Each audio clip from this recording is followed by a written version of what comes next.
Class 12 Bengali third semester শব্দার্থ তত্ত্ব থেকে সাজেশন।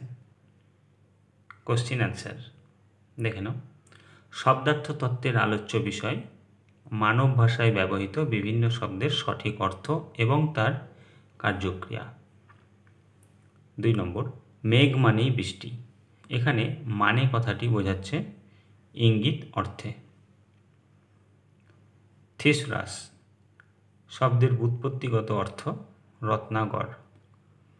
থিসরাস অভিধানের আবিষ্কর্তা হলেন পিটার মার্ক রজেট। কোনো এবং অতএব এই শব্দগুলির নির্দেশন নেই। শিশু, বাছুর, মোড় গছানা এগুলির সাধারণ অর্থ উপাদান, অপ্রাপ্তবয়স্ক। বাক্যের সত্যতা নির্ভর করে তার অর্থের সঙ্গে প্রাকৃতিক জগতের ঘটনার মিলের ওপর। মাথা শব্দটি যে অর্থে প্রয়োগ করা যায় বিভিন্ন অর্থেই হয়, এখানে একটা দিয়েছি, শ্যামলবাবু এ গায়ের মাথা। আরও হতে পারে আমার মাথা ব্যথা করছে, এরকম। 9 নম্বর, ভাষার সামাজিক উপাদান হলো 2 প্রকার। 10 নম্বর, শব্দের অর্থের অভিন্নতা বোঝাতে ব্যবহার হয় সমার্থকতা। আত্মজা শব্দের সমার্থক শব্দ তনয়া। 12 নম্বর, পুলক শব্দের সমার্থক শব্দ আনন্দ। বিড়াল শব্দটির আলাদা উপভাষায় সমার্থক শব্দ হবে মেকুর। অপূর্ব শব্দের সমার্থক শব্দ অভিনব।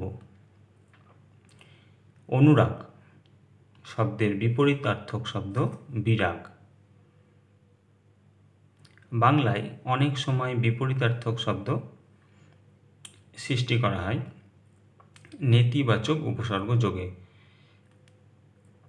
অমরকোষ নামক থিসরস কোন ভাষায় লিখিত? সংস্কৃত ভাষায়। আলু শব্দটিকে ফলের অধিনাম হিসেবে ধরা হয় জার্মান ভাষায়। কালি শব্দের আদি অর্থ কালো রঙের তরল বস্তু। পরিবর্তিত অর্থে যে কোনো রঙের লাল, নীল বা যে কোনো রঙের কালিকে বোঝায়। এটি শব্দার্থ পরিবর্তনের কোন ধারা? অর্থের প্রসার। অন্ন শব্দের আদি অর্থ খাদ্য, পরিবর্তিত অর্থ ভাত। আদি হচ্ছে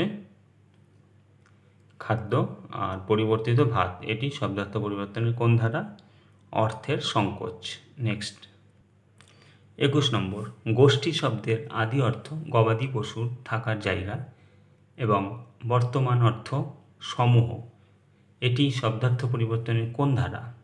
শব্দার্থের রূপান্তর। 22 নম্বর, উজবুক শব্দের আদি অর্থ উজবেক জাতির লোক, বর্তমানে মূর্খ বা অশিক্ষিত অর্থে ব্যবহৃত হয়। এটি শব্দার্থ পরিবর্তনের যে ধারার মধ্যে পড়ে? অর্থের রূপান্তর। 23 নম্বর, গবেষণা শব্দটির আদি অর্থ গরু খোঁজা, পরিবর্তিত হয়ে কোনো বিষয়ে নিয়মানুগ বিশ্লেষণ হয়েছে। এক্ষেত্রে শব্দার্থ পরিবর্তনের যে ধারাটি লক্ষ্য করা যায়? অর্থের সংশ্লেষ। দারুণ শব্দের আদি অর্থ কাষ্ঠ নির্মিত। মন্দির মূল অর্থ শয়নগৃহ, পরিবর্তিত অর্থ দেবালয়। এটি শব্দার্থ পরিবর্তনের যে ধারার মধ্যে পড়ে তা হলো অর্থের রূপান্তর। উপবাস শব্দটির অর্থ নিকটে বাস, বর্তমান অর্থে অনাহার। এটি শব্দার্থ পরিবর্তনের যে ধারায় পড়ে? অর্থের রূপান্তর। নেক্সট 27 নম্বর, থিসরাস হলো একটি গ্রিক শব্দ।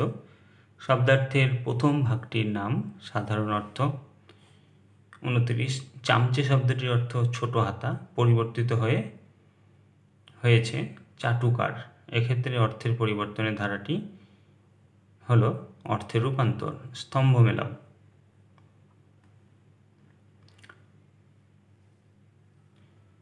স্তম্ভ মেলাও 1 নম্বর, মৃগয়া শব্দের অর্থ বন্যপ্রাণী, শিকার, বর্তমান অর্থ হরিণ। এটি হলো শব্দার্থের সংকোচ। 2 নম্বর, কলম শব্দের আদি অর্থ স্বর বা খাগ। বর্তমান অর্থ লেখনী, এটি হলো শব্দের রূপান্তর।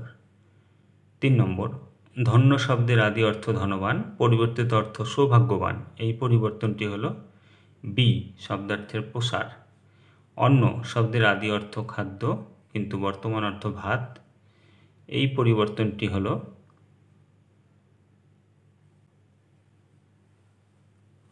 এ শব্দার্থের সংকোচ। ভালো লাগে চ্যানেলটিকে সাবস্ক্রাইব করে রাখবে, লাইক শেয়ার কমেন্ট করতে ভুলবে না। কোনো রকম অসুবিধা হলে কমেন্টে জানাবে। নেক্সট ভিডিওতে নেক্সট অধ্যায়।